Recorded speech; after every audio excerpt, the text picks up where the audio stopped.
Assalamualaikum warahmatullahi wabarakatuh. Perkenalkan nama saya Atsal Sarta Haryanto dengan NIM 103022330016. Di video kali ini saya akan mengerjakan tugas MKPL minggu 10. Nah, untuk tugas kali ini kita akan melakukan otomatisasi terhadap kompilasi menggunakan GitHub Action. Yang pertama harus kita lakukan adalah kita download dulu terlebih dahulu terkait file basic Java Maven yang sudah disiapkan. Terus kita ekstrak, kemudian kita tes dulu apakah bisa sukses atau enggak. Karena Java saya versi 23, saya melakukan perubahan di JDK di pom.xml. Next, setelah kita sudah mengaturkan semua source code-nya, kita akan lakukan publish to GitHub. Mungkin namanya tugas 10 MKPL. Kita publish to GitHub sebagai public repository. Dia akan publish, creating first commit. Langsung kita commit, oke, ke main. Oke, sip. Setelah itu, ya, repository udah was successfully added harusnya. Nah, ini kita lihat di sini, kita bisa lihat di sini udah ada setting, bin, src, semuanya sudah terpush ke GitHub atau version control. Next, itu kita lakukan setting. Kita masuk ke setting, kita akan ke setting action, general. Kita akan aktifin workflow permission ke read and write permission. Kita save dulu. Setelah itu kita masuk ke advanced security. Di advanced security kita enable dependency graph. Kedua ini untuk digunakan sebagai workflow di GitHub Action-nya, di mana kita akan melakukan otomatisasi kompilasi. Selanjutnya kita ke Action, kita akan bikin configure untuk Java Maven. Java with Maven, kita cari aja kalau gitu. Kita configure Java with Maven. Oke, dia akan bikin auto file berbasis YAML, disebut maven.yaml yang akan disimpan di .github/workflow. Nah, di dalam file konfigurasi ini akan mengetahui kita nama workflow-nya apa. Terus, workflow ini akan terpicu ketika dia lakukan apa. Kalau di sini, aturan pada paling basicnya adalah ketika kita akan melakukan push atau pull request. Ketika akan melakukan push ke branch main, maka dia akan jalan. Sama seperti kalau kita pull request ke branch main, dia akan jalan. Next, dia akan melakukan pekerjaan untuk melakukan nge-build. Nah, ini dia akan membuat semacam kontainer dengan basis Linux Ubuntu. Next, yang harus kita akan konfigurasi adalah JDK-nya akan saya naikkan ke JDK 23. Terus kita ubah jadi Maven Clean Package. Jadi dia akan melakukan building secara bersih tanpa file sisa yang sebelumnya. Setelah itu, tentu dia akan update dependency full graph untuk improve quality dari dependable alerts-nya. Nah, setelah itu kita tinggal lakukan commit change. Kita akan commit dengan ininya upgrade JDK to and modify Maven build command. Kita commit change. Next, kita akan lihat ke code dulu.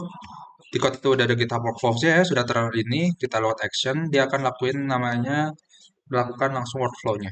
Yaitu kita akan otomatisasi build. Seharusnya sih ini normal ya. Harusnya jalan setup job. Setup JDK 23, oke. Extracting Java Archive. Build with Maven.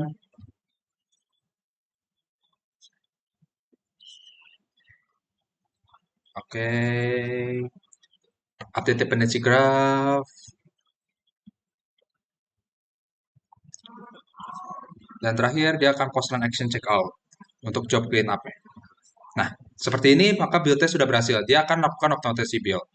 Nah, cara penggunaannya gimana sih? Nah, cara penggunaannya itu ketika kita misalnya kita melakukan pull ke main untuk mendapatkan workflow YAML-nya.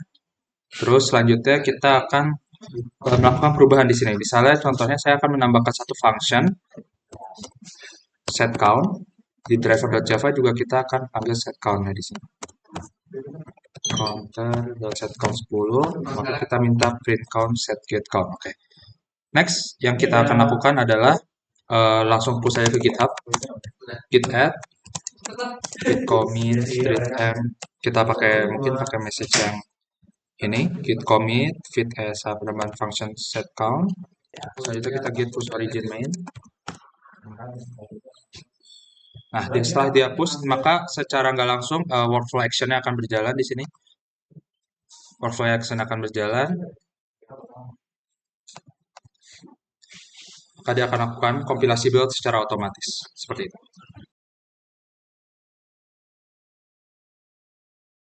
Nah, kalau di sini, ini adalah contoh kalau ketika build-nya gagal, dia akan langsung failed now in 50 seconds. Nah, setelah dia failed ini, dia akan merge brain-nya akan di failure. Nah, selanjutnya kita coba lagi. Ini adalah yang sudah saya perbaiki. Ternyata ada masalah di file countertest.java, maka coba diperbaikan.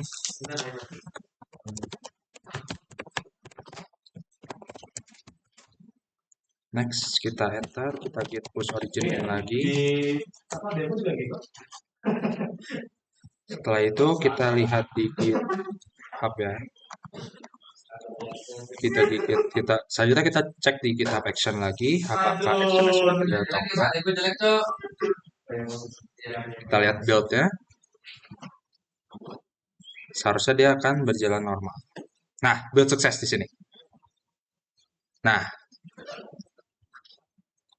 maka kalau misalnya memang nantinya ketika kita push, maka dia akan langsung otomatis saja lakukan compilasi, mengecek apakah ada kegagalan atau enggak. Ketika kita tahu ada kegagalan, kita bisa langsung perbaiki di sistem kita seperti itu sebelum kita push lagi. Seperti itu. Sehingga workflow GitHub saya akan ada 3 seperti ini. Jadi ada ketika dia modify the build comment, terus pertama itu kita akan merge branch, ternyata ada gak salah, terus kita ke fit juga seperti itu. Script yang kita buat tadi itu dapat memberikan kita informasi bahwa ternyata ketika kita melakukan push lagi ke main dengan repository ini, maka dia akan menampilkan ketika build-nya gagal. Dan ketika build-nya gagal, kita jadi tahu bahwa ada code yang error yang kita masukkan sehingga kita bisa perbaiki dan menjadi hasil dari program yang lebih baik. Seperti itu. Oke, mungkin sekian video dari saya. Mohon maaf bila ada kesalahan. Wassalamualaikum warahmatullahi wabarakatuh.